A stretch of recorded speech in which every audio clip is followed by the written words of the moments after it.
card number 8. So I'm using my Inkadinkadoo Trick or Treaters stamp, and I'm inking it up with VersaFine Onyx Black ink, and then stamping it onto Bella's Bestest white cardstock. I had people asking about this the last time I used this cardstock. I get it from stampingbella.com, and as always, there's always links in the description box to all the supplies. So I stamped that. Once it was dry, I used the largest of my Spellbinder's pumpkin dies and used a piece of tape to hold it in place so it wouldn't shift when I ran it through my die cut machine. And I originally planned on using my Prismacolor pencils, and then I was going to blend them with odorless mineral spirits. But then once I started coloring, I decided to just color. No blending, no nothing, just using pencil crayons. So I'm using my Prismacolor pencils, but for something like this, obviously you could use any sort of pencil crayon. It doesn't really matter. But yeah, no blending, no fancy, nothing. I just decided to kind of keep it simple. And this does give it a much softer look. It's kind of even hard to see on camera some of the color for it to show up, just because it's very light.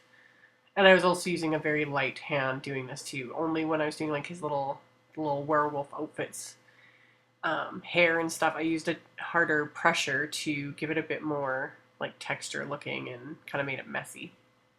But yeah, I used kind of a skin tone on the little witch and then on the werewolf, and then I just added browns to his skin and then browns for his hair. And I just used the same brown on the cat there. And then for her little bag, I just used the lighter brown. And then for the little skeleton, I decided to just add a little bit of gray to him, just to kind of give it some sort of color rather than just leaving it stark, boring white. And then while I was at it, I grabbed a pink for her cheeks. And yeah, it's kind of hard for me not to blend everything out just because it's habit, but I just thought, why not? We'll do something different for once. So he's the same dark brown on her hair, and then a lighter green for her little sleeves and leggings and the stars on her hat. And then I used that same green to do the ground. So just a light touch, laid down some color, and then I took a darker green just to go over it a bit, just to give it just a nicer look, just to kind of give it a couple different colors. And then just to make the grass stems, you just flick the pencil. That's all you do. Just different shapes, sizes, different directions, and I used 3 different shades of green for that. And then I went on and finished coloring everything else. So I did the little orange for the pumpkin, and then I just took a lilac color and colored in the little skeleton's bag, and then the little patches on the werewolf, and then I just used the same green that I used before and decided to add a little bit, just the littlest bit, to the skull, the witch's skin, even the werewolf. You can barely notice it at all, but I thought, yeah, it's Halloween, you know, well, let's add a little bit of green to everything.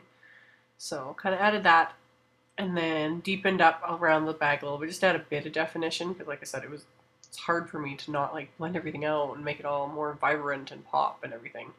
So, and then I took one of the browns and just scruffed up the little werewolf a bit more and made his hair look a little messier. And then finally, as a way of kind of shading around the images, I actually just took that same lilac pencil and a really, really light touch. Like, you can't even hardly see it at all on camera, or at least I can't from watching it right now as I'm editing, and just added a little bit of that, and that was it. So finally, I took my Memento Tangelo ink and sponged that all around the edges just to give it, you know, a little bit of a pumpkin tinge. And then the pattern paper I'm using is all from the We Are Memory Keepers, the Spookville pack, and I'm making a 5.5 inch square cardigan. So I just cut a couple of smaller pieces and then adhered them on an angle, which again isn't normal for me because I'm a little bit OCD with that kind of stuff and kind of like things to be straight. But I thought, you know what, we'll just step out of the box a bit, put things on an angle.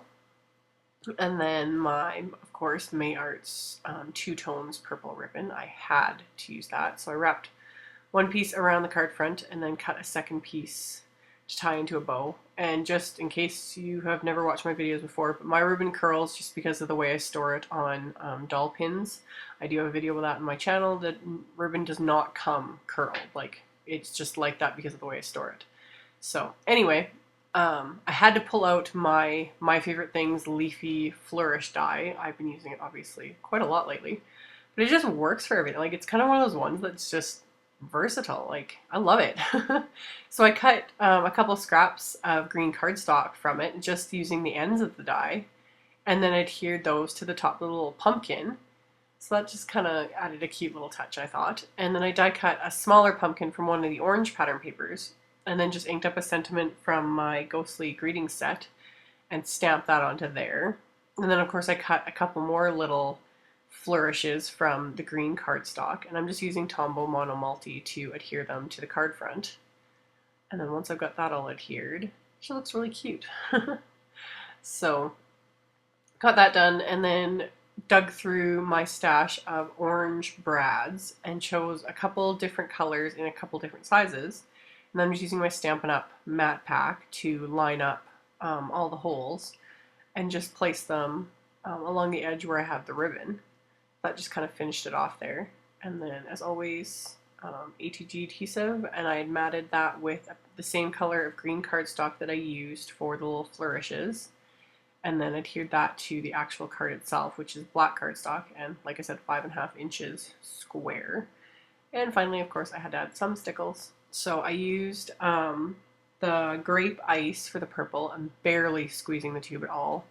And then orange peel stickles for the little pumpkin in the image, and then I added it to the pumpkin for the sentiment, and just kind of dabbing it on, just to give it a little bit of sparkle, more so because, like, especially orange peel, it's so orange, it just gives it some cool definition. And then finally, I'm using my lime ice stickles, and again, like, hardly squeezing it all, because especially ice stickles, they're so big and chunky. Like, you could end up with this big goopy mess, and I didn't want to cover the image in stickles, so just really lightly dabbing it on, just to give it a little bit of sparkle, but nothing too crazy. And then, of course, I had to add it to all the little leafy flourishes, just to finish it off. So that was it for the front. And then on the inside, I just used the same pattern papers that I used on the outside of the card, and then I just grabbed the Happy Halloween sentiment from my Spooky Sentiment set. Again, inked it up with the VersaFine ink, and then stamped it along the bottom of the green cardstock and just eyeballed it. So once I've got that stamped, I'm just going to adhere those to the web pattern paper. I didn't even want to use the web pattern paper on the inside. I had a really hard time not hoarding that paper, because that was the last of it. Now I don't have any more left, so whatever. Anyway, I die cut the large pumpkin again, this time from the orange pattern paper. I thought that'd look cute, plus it's pale enough that you can easily write over it to write something to the recipient, and you'll be able to obviously see it and read it. And then added a couple more little flourishes from the scrap of green cardstock, adhere that to the inside of the card, and that's it. So there will be a link below to my blog with a link to all the supplies used. Thank you guys so much for watching, and I will see you all next time. Bye!